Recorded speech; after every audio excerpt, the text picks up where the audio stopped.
Morning and happy Easter. Happy Easter to you too. Let's start with you in your political capacity, if we can. This front page of the Sunday Times, Tories may be left with fewer than 100 MPs. This is absolutely staggering. According to this, a survey of more than 15,000 people forecast the Tories under Rishi Sunak will retain just 98 seats at the next general election.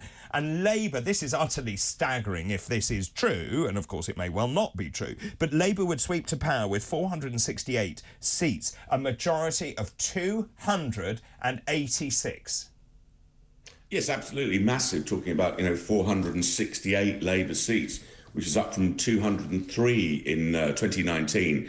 A huge lead. But I would say, very good poll for the Sunday Times, very exciting poll, very good talking point, very bad poll in many ways for Labour, because it plays into exactly what Labour don't want to happen, which is complacency. And this will make many people think, I don't need to bother turning out to vote, Labour are going to win anyway, they don't need my vote. So it's a risky poll for Labour, because we all know Labour are ahead in the polls, but this really puts them miles and miles and miles ahead, and that will not delight Keir Starmer, because he's always on about the risk of complacency, and this will make people complacent. I'd also point out that if this poll was to be accurate, people like Rishi Sunak in Richmond in Yorkshire, with his majority of 27,000, would be at risk, as would James Cleverly in Braintree, where he has a majority of 25,000. Now, however good the poll is, and we all know that Labour are well ahead in the polls, I don't think that Conservative seats, I could be wrong, but I don't think Conservative seats with those kind of majorities are going to be going Labour anytime soon. Now, it's really interesting because Claire Coutinho this morning,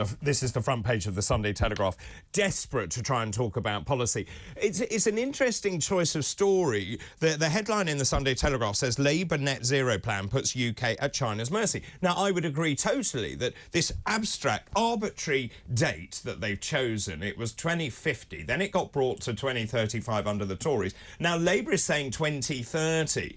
We don't have the infrastructure. I don't know anyone who actually voted for net zero, and she's basically saying Labour is going to cost this country a lot of money, blight the landscape, you're going to have to build pylons from all the wind farms and stuff. They're trying to get on the front foot here. Well, very much so, and this is really the best card that the Conservatives have to play, is one that you can't trust Labour with money. They'll make promises, they'll spend too much.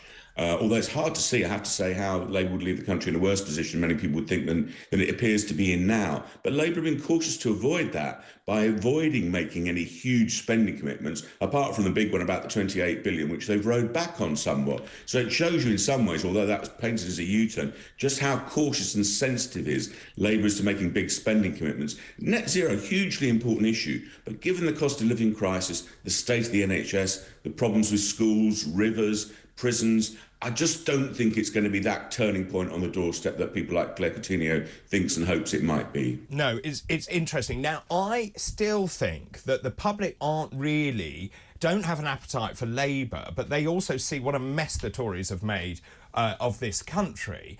And that's why I keep saying this poll lead isn't quite what it says. And Sir John Curtis also, I sort of misinterpreted what he said, because it may be that Labour forms a minority administration. I just want to ask you about the front page on the Mail this morning. Rain attacks hypocrisy over jibe at the Prime Minister's wife. This Angela Rayner story isn't going anywhere, is it? It's not going away. It's not going away, but it's in an area of such complexity. I'm not sure it's got the cut-through that, again, that the Conservatives and some of the right-wing papers hope it will have, because capital gains tax on properties and electoral voting systems and things, it's not up there with a sort of, if you like, wrongdoings and transgressions that will have cut-through. She still has questions to answer, but we are in a period now where it's the Easter break, politicians are on their sort of time in their constituencies. Can this story keep going for long enough to put Angela Rayner in a very difficult position? I don't think it can. There's the old cliche, a week in politics is a long time. This story's been around about that long, a bit longer, but it doesn't feel to me as though it's going to put Angela Rayner in a difficult enough position that she'll have to consider a position. I could be wrong, but it doesn't feel to me like it's a real story that's going to sort of cause huge problems at the top of the Labour Party. I mean, it's interesting. One of the other things in this article in the Times this morning about the Tories holding fewer than 100 seats, there's a big article about the threat from Reform UK. And I've had a lot of messages this morning,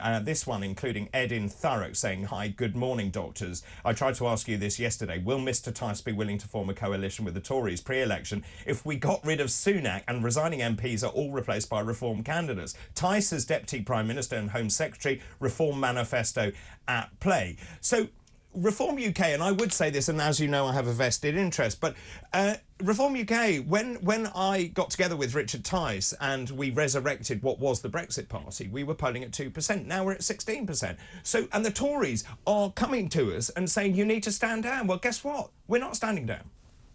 No, and this is really the incredible story, I think, of the election campaign that we're virtually in now, is the growth in the Reform vote. And as you said earlier, the votes of the, if you like, the second and third parties will be critical, as Labour may well win the next election, but it may just be the largest party. Now, that means it will have to look at the potential coalition, potentially, or certainly a working arrangement with perhaps a party like the Liberal Democrats. So the growth, if you like, or the polling of the Liberal Democrats, Reform and other third and fourth parties is going to be absolutely critical in deciding the makeup of the next Parliament. I mean, to govern, Labour would want a big stonking majority, the sort of majority that Boris Johnson had, literally inconceivable a year or two ago. This poll today suggests that might happen. Personally, I think that's unlikely, and you might see a Labour win, but not by the scale that this poll today in the Sunday Times is talking about. But the growth of Reform and what that does critically, because as we know, Labour takes more votes from the Conservatives than it does from Labour, will be absolutely critical in deciding what happens to Conservatives at the next election. Of course, we've got a poll coming up soon with the local elections on May 2, and that will be pivotal to many leading Conservatives thinking on what happens with Rishi Sunak, because there are rumours around again in today's papers there could be a move against Rishi Sunak after those May 2 local elections if they're very bad for the Conservatives. Letters could go in asking him to could have a no confidence vote. Again, personally, I don't think the Conservatives would want to do that, but there is a sort of clamour within a certain section of the party for that to happen. Very quickly and finally, Nigel Farage, we're seeing pictures of him on the stage at the Reform conference there. What do you think the Farage factor adds to this? If Farage comes back and said, right, I'm joining... I mean, I've had conversations with him, but what would that do if Farage joined the foray?